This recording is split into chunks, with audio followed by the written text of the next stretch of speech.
उद्यमः साहसं धैर्यं बुद्धिशक्ति पराक्रम षडेते यत्र वर्तन्ते तत्र दैवं सहायकृत्। इष्टदेव परब्रह्म परमात्मा भगवान श्री हरि आज फार्मेसी के फर्स्ट ईयर के बच्चों के लिए एप्रॉन ऑथ का आयोजन बीएनबी स्वामीनारायण फार्मेसी कॉलेज के माध्यम से doctor Sachin sir, doctor Shailesh sir, सभी प्रोफेसर्स, स्टूडेंट्स और पेरेंट्स, बहुत अच्छा प्रोग्राम है आज का। ऑथ प्रतिज्ञा, हर एक व्यक्ति को अपने जीवन में प्रतिज्ञा लेना ही चाहिए, हर एक व्यक्ति को। मुझे याद है बराबर में फर्स्ट क्लास में गुजराती मीडियम में सरकारी स्कूल में पढ़ता था, पहली कक्षा में। तब एक प्रतिज्ञा आती थी, भारत मारो देश छे, बधा भारतीयों मारा भाई बहन छे, है ना। आप लोग ने भी वही प्रतिज्ञा लिया होगा ना। लेकिन उसकी वैल्यू हमारे जीवन में कितने है ये समझना बहुत जरूरी होता है। कई बार लोग प्रतिज्ञा लेते रहते हैं, जिंदगी में कई बार ऐसा माहौल बनता है कि प्रतिज्ञा लेनी पड़ती है। संसद सभ्य, member of parliament, MLA, doctors, हर एक क्षेत्र में प्रतिज्ञा आती है। लेकिन प्रतिज्ञा का पालन, नीचे का सूत्र मैंने पढ़ा कि इस प्रतिज्ञा का पालन करके मैं मेरे जीवन में आनंद प्राप्त करूंगा। सबसे बड़ी बात है, सबसे बड़ा धन कौन सा है? आनंद। सबसे बड़ा धन कौन सा है? आनंद। आनंद, जीवन में आनंद बहुत कम लोगों को मिलता है और वो भी आसानी से नहीं मिलता है। फिर लोग मना लेते हैं कि मुझे बहुत आनंद मिला, लेकिन हकीकत में नहीं होता है। फिर अलग अलग रुचि बदल जाती है। आनंद प्राप्त करना, आनंद तो प्राप्त करना ही है। दारू पीने वाला तभी दारू पीता होगा ना, उनको उसमें आनंद आता होगा, है ना। लेकिन वो आनंद उनके लाइफ के लिए सही नहीं है, नुकसान करने वाला है। माइंड को, बॉडी को, पैसे को, परिवार को, राष्ट्र को, सबको नुकसान। लेकिन वो तब पीता है, उनको अंदर से मालूम है कि दूसरा कोई उनको आनंद जीवन में अच्छा नहीं मिला और उसकी लाइफ बदल गई। अब वो आनंद की ढूंढ में और दूसरे रास्ते पे चढ़ गया और उनको लगने लगा ओ यही आनंद है। आप लोग फार्मेसी के बच्चे हो, आज आपने ओथ लिया, अब फार्मासिस्ट बन गए, समझ लो। फार्मेसी में ये एप्रॉन पहन लिया आपने तो 1 साल, 2 साल, 4 साल, 5 साल, 6 साल, 10 साल में आप पीएचडी तक पहुंच जाओगे, ये बात पक्की है। लेकिन आनंद, उसमें भी आनंद होना चाहिए। हम लोग किताब पढ़ते हैं, वहां भी हमें आनंद होना चाहिए। आनंद यानी अपना मस्तिष्क प्रफुल्लित होना चाहिए।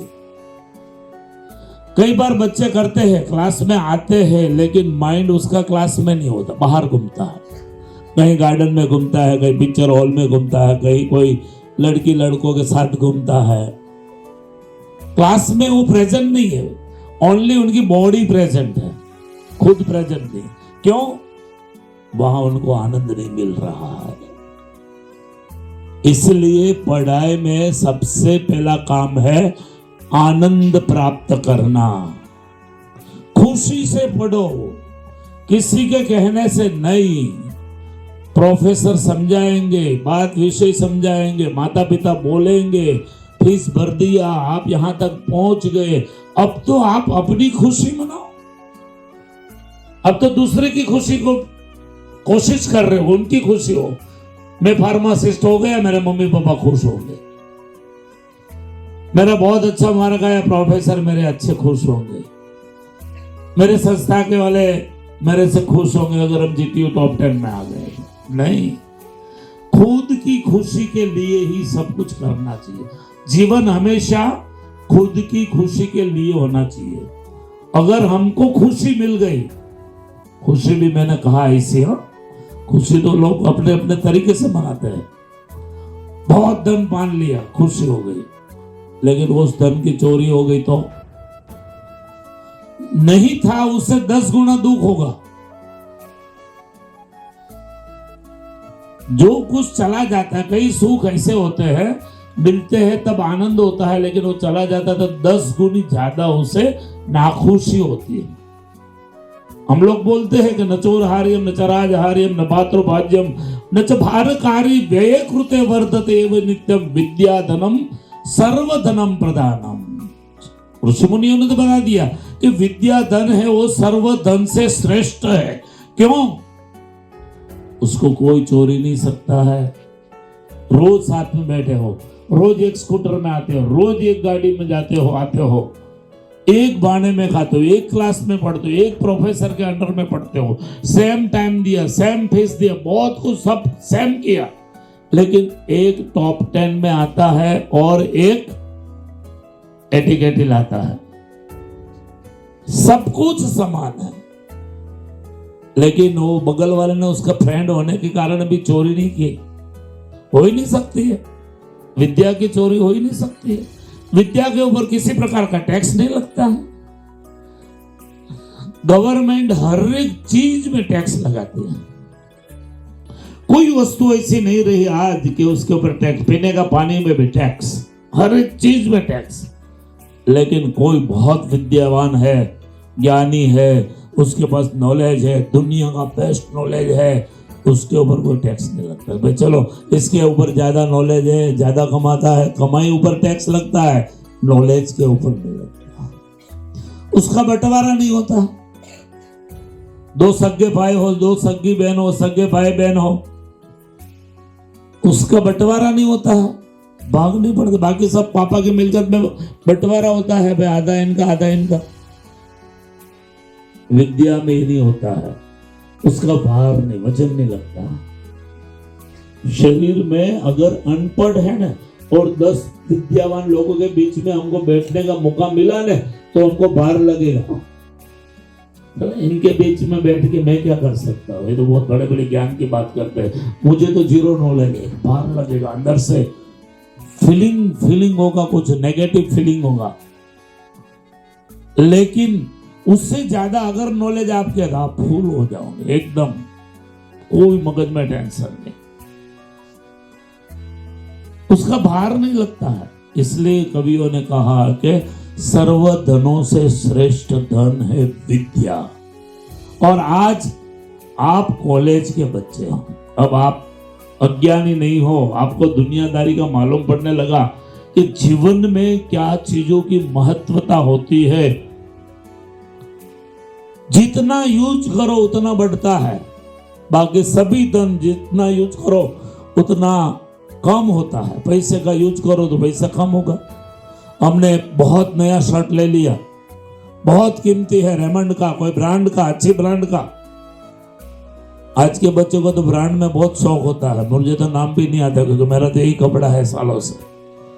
लेकिन आप लोगों को मालूम, ब्रांड, ऊंची ब्रांड का ले लिया, रोज उसको यूज करो तो उसकी कीमत कम होगी ना, एक दिन तो वो फट जाएगा ना, कितनी भी ऊंची ब्रांड हो फटेगी। कोई भी धन जितना यूज करो उतना कम होता है। ये एक ही धन ऐसा है कि जितना आप यूज करो आपका दिमाग सतेज बनता है, नॉलेजवान बनो। जितना पढ़ो, दूसरों को पढ़ाओ, जिसको नहीं आता है उसको हेल्प करो। आप उनको नहीं पढ़ा रहे हो, आप खुद पढ़ रहे हो, आपका नॉलेज बढ़ रहा है। आपको लगता है मैंने उनको पढ़ाया, नहीं, आप उससे जितना आप एक दूसरों के साथ डिस्कस करोगे, लाइब्रेरी में, लेबोरेटरी में, कोई प्रैक्टिकल में, कोई थ्योरी में, उतना नॉलेज आपका बढ़ेगा।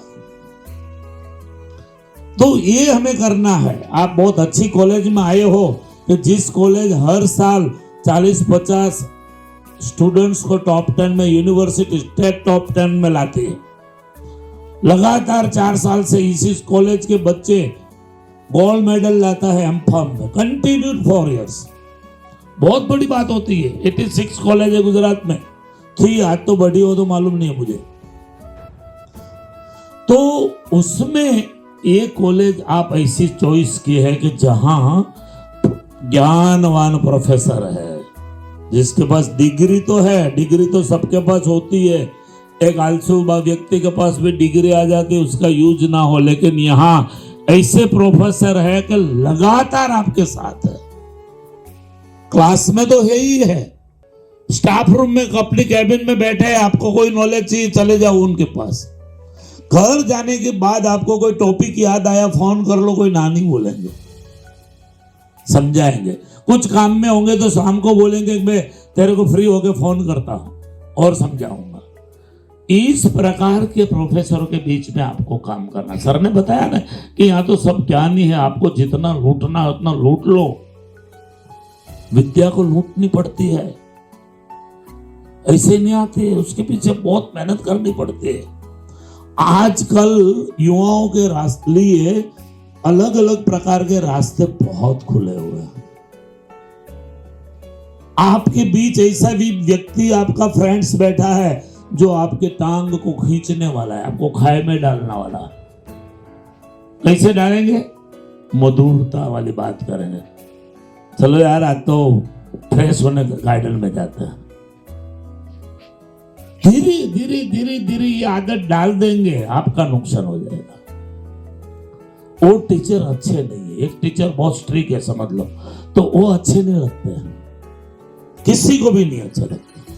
हमने आज तक नहीं सोचा कि वो स्ट्रिक्ट है तो उसका फायदा है या नुकसान है। आप जो बोलो, आप बोल दो कि भाई मुझे आज तो पढ़ना नहीं है सर, आज हमको स्पोर्ट्स में जाना है। हाँ बोल दिया, ओके कोई बात। आज प्रैक्टिकल नहीं करना है सर, आज थक गए हैं, आज हमको और कुछ बात करो, ओके। तो वो टीचर सही है या वो आपको ना बोल के नहीं बेटा ये नहीं, ये गलत है, तेरा टाइम बिगड़ेगा, आज का समय ये नहीं है, एग्जाम नजदीक में है, मेहनत करनी ही पड़ेगी, ये बोलने वाला टीचर सही है, वो आपको चॉइस करना है। मैक्सिमम लोगों को आज ये लगता है ये टीचर बहुत अच्छे हैं। कौन से? जो पूरे क्लास को फ्रीडम रखे, बात करने दे, कुछ भी करने दे, फोन लाने दे, फोन चलाने दे, कैसे भी बाल लेके आ जाओ चलेगा, अनडिसिप्लिन में आओ चलेगा, एप्रॉन पहना है कितने अच्छे लगते हो आज, कोई खंबे पे डाल के आ जाता है एप्रॉन। ऐसे एप्रॉन की बहुत बड़ी वैल्यू है, एप्रॉन सबको नहीं मिलता है।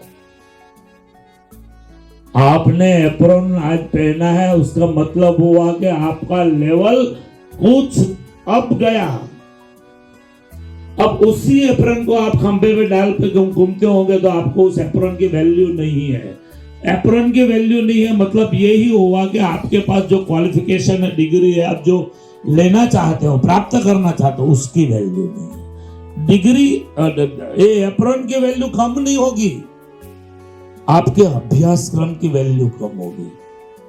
आपके ऊपर है फार्मासिस्ट को कितना ऊपर ले जाना है।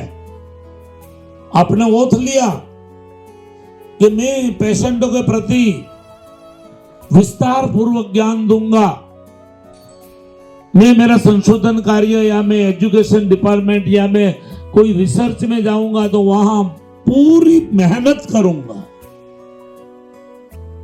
ये हैबिट आज से पाड़नी पड़ती है।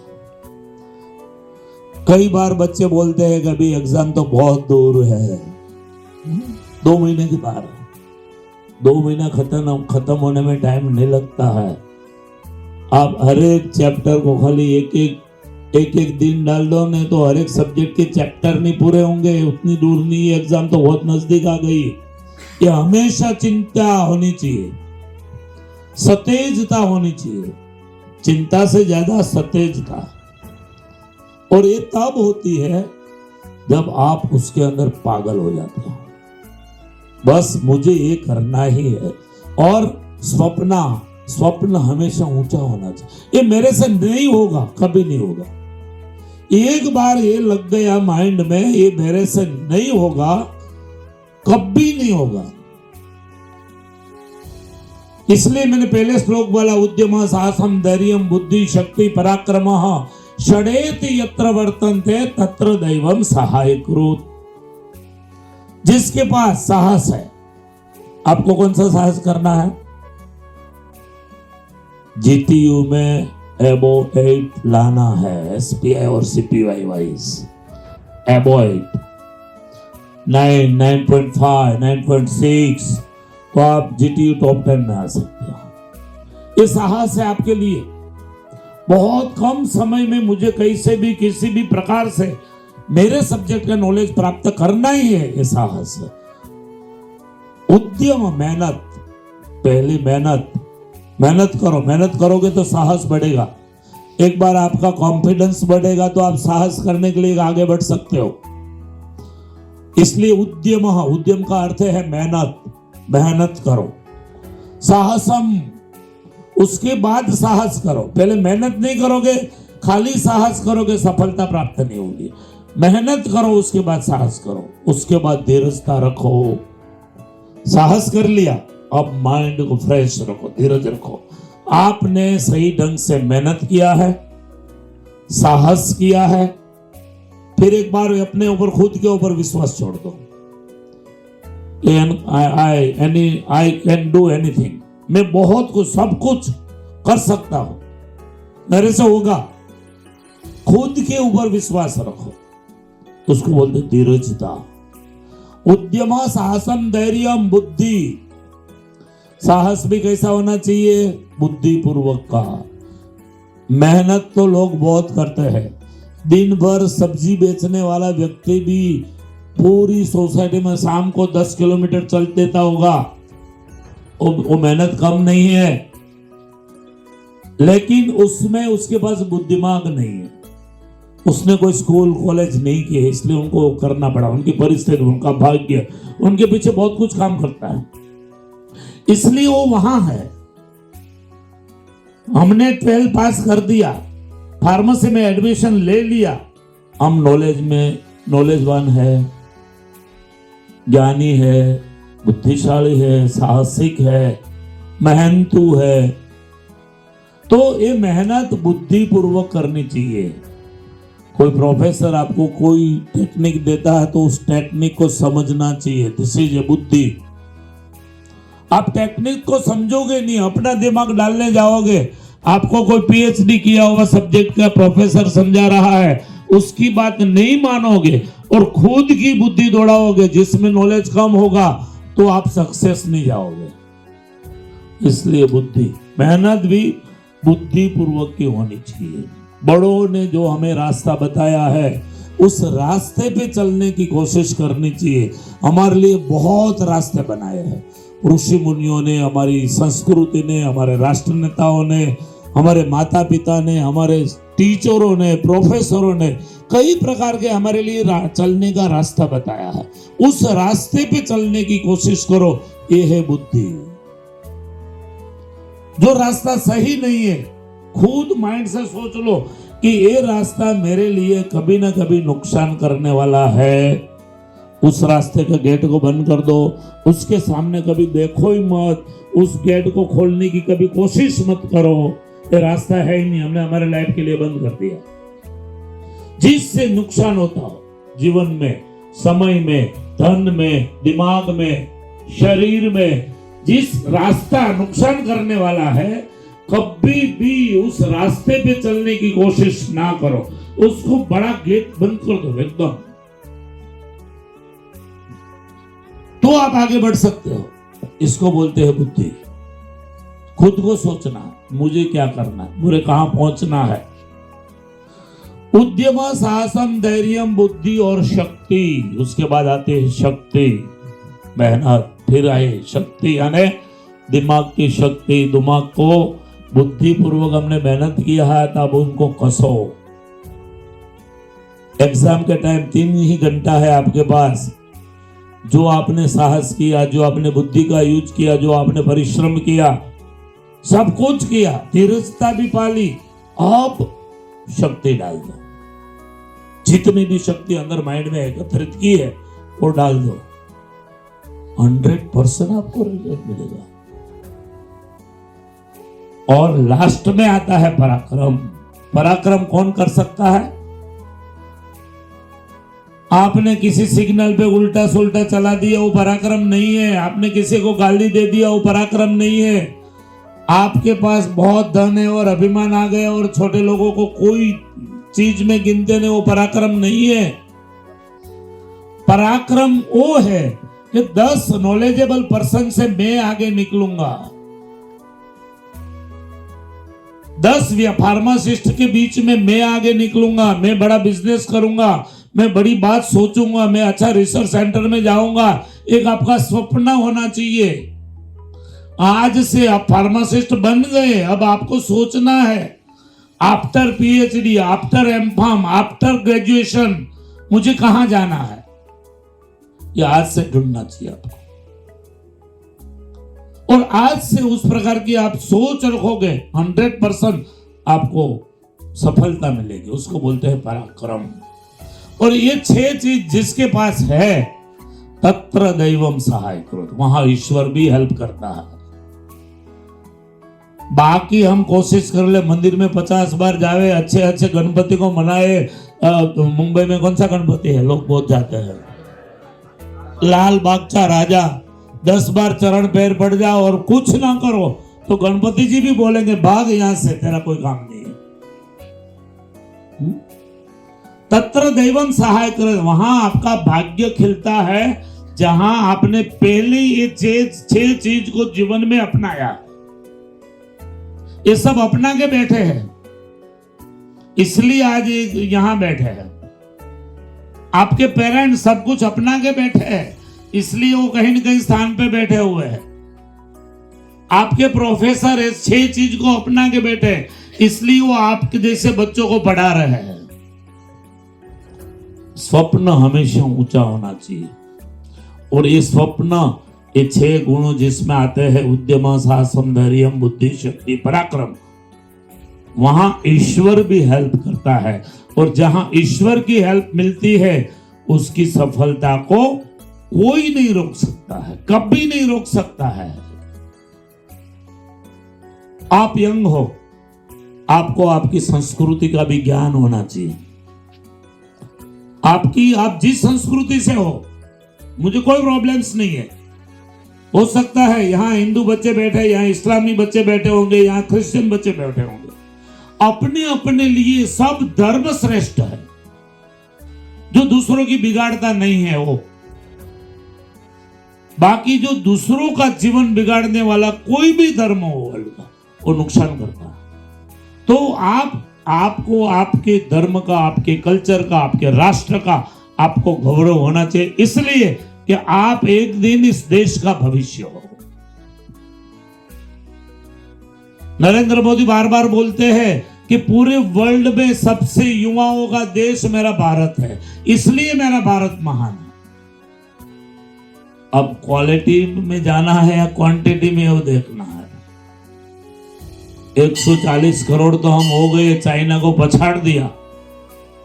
लेकिन आज भी हमें वो भी सोचना है कि आज चाइना हमसे 12 गुना आगे है। हमारा ये 12 रुपया, उनका 1 रुपया होता है। ये भी हमें सोचना चाहिए। तो उसको आगे ले जाने के लिए मैं क्या करूं, मेरे राष्ट्र को आगे ले जाने के लिए मैं क्या कर सकता हूं, ये भावना होनी चाहिए। राष्ट्र भावना जिसको बोलते हैं, जिस बच्चों को, जिस व्यक्ति को, जिस संत को, जिस शिक्षक को अपने राष्ट्र के प्रति भावना नहीं है, उस व्यक्ति को उस राष्ट्र में जीने का भी अधिकार नहीं।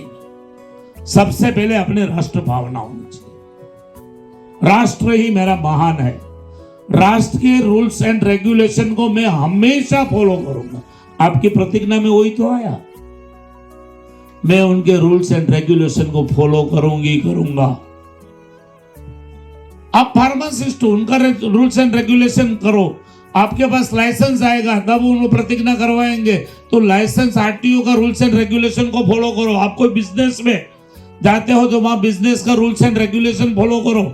आप एक अच्छे मानव है तो राष्ट्र के अन्य, आपकी संस्कृति ने बताया हुआ, आपने माता पिता ने बताया हुआ, आपके ऋषि मुनियों ने बताया हुआ रास्ता, उस रास्ते पे चलने की कोशिश करो। उन लोगों ने जो रूल्स एंड रेगुलेशन बनाया है उनको फॉलो करने की कोशिश करो। आपकी लाइफ को कोई नहीं बिगाड़ सकता। और जिस व्यक्ति में ये भावना है कि मैं उनका लेके आगे बढ़ जाऊं, मैं कुछ नुकसान करके आगे बढ़ जाऊं, मैं किसी को दगा दे के आगे बढ़ जाओ, कितना भी आगे बढ़ जाओ, कभी न कभी वो गिरने वाला ही है। ईश्वर कभी नहीं सहन कर सकता। हाँ, उनके पास देर होती है, शास्त्रों में कहा देर है, अंधेर नहीं है। इसलिए सही रास्ते पे चलने वाले का कभी बिगाड़ नहीं सकता कोई, और गलत रास्ते पे चढ़ के बहुत आगे बढ़ा हुआ व्यक्ति भी गिर सकता है। आपके पास कई ऐसे उदाहरण है कि जिसके पास धन कोई कमी नहीं थी, ऐसे लोग आज जेल में बैठे हैं। कई उदाहरण ऐसे हैं। किंगफिशर का मालिक बगेड़ो है। आज ऐसे कई लोग हैं, एक नहीं कई लोग हैं जिन्होंने शॉर्टकट रास्ता बनाया। तो हमको ये भी देखना है, हमारे रूल्स एंड रेगुलेशन, हमारी संस्कृति, हमारा कल्चर, हमारे माता पिता, हमारे टीचर्स, उनकी आज्ञाओं का पालन करना है, और ये जो 6 रास्ते बताए हैं उस रास्ते पे चलना है। और आपने जो आज एप्रॉन पहना है, उस एप्रॉन की वैल्यू आपको ही बढ़ाना है। आपके एप्रॉन की वैल्यू, आपके बिजनेस की वैल्यू, आपके प्रोफेशनल की वैल्यू और कोई नहीं बढ़ा सकता है, आपको ही बढ़ाना है। इतना ख्याल करोगे, भगवान आप सबको बहुत प्रकार की शक्ति प्रदान करेंगे, और एक न एक दिन इसी बच्चों में से कोई बेस्ट उद्योगपति होगा, कोई बेस्ट साइंटिस्ट होगा, कोई बेस्ट प्रोफेसर होगा, और इस राष्ट्र का, अपने माता पिताओं का, आपके टीचरों का गौरव आप ही हो। आपके हाथ में इन सभी का गौरव है। भगवान आप सबको बहुत शक्ति अच्छी प्रदान करे। ऐसी भावनाओं के साथ मैं मेरा वक्तव्य पूर्ण करता हूँ। अस्तु। जय हिंद, जय भारत, जय स्वामी नारायण।